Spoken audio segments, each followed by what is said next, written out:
আজকে আমি চলে গিয়েছিলাম রানাঘাটের একটা অনেক বড় নার্সারিতে। আর এখানে গিয়ে দেখলাম পুরো অ্যাডিনিয়াম আর বুগেনভেলিয়া গাছ দিয়ে এই পুকুর পাড়টাকে খুব সুন্দর করে সাজানো রয়েছে।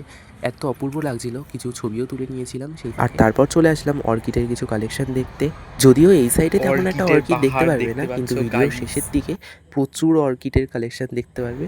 সো ভিডিওটা কন্টিনিউ দেখে যেও। এই কালারটাও কিন্তু আর ভালো লাগছে, এখানে দেখো এসে দাদা। প্রায় আমি পুরো অর্কিডের কালেকশন দেখে এই পাগল যে হয়ে এটা, গেছিলাম, এই কারণ হোয়াইটটা। এত কালেকশন অ্যান্ড ফুলগুলো তোমরা আমরা দেখতে এখন পাচ্ছ চলে এসেছি অর্কিডের এত দুনিয়ায় সুন্দর গাইস। লাগছিল।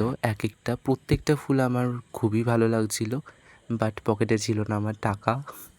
সো আমরা লাস্টে দেখতে পারবে আমরা কি কি নিয়েছি। তারপরে আমাদের এই নার্সারির কাকুটা এসে আমাদেরকে গাইড করতে লাগলো যে কোন ফুলটার কালার কেমন হবে। সব কটা তো ফুল ফোটেনি, তার জন্য কাকুটা আমাদেরকে গাছ বেছে বেছে দিচ্ছিল যেগুলো আমরা কি নেব। প্রত্যেকটা গাছের থেকে আসলে ছোট ছোট করে কাটিং নিচ্ছিলাম। তো এগুলো পড়েছিল আমাদের 50 করে।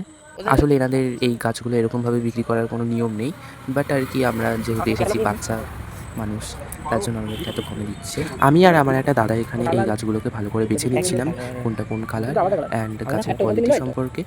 আর এই ফুলটা দেখো এত দারুণ লাগছিল, মনে হচ্ছিল নিয়ে যাই, কিন্তু এটার প্রাইস অনেকটাই আমার বাজেটের মধ্যে ছিল না। নেক্সট টাইম আসলে দাদা নিয়েছিল 3টে আলাদা কালারের অর্কিড গাছ, দাম পড়েছিল 150, আর এটা আমাকে কাকুটা ফ্রিতে দিল। থ্যাংক ইউ কাকু।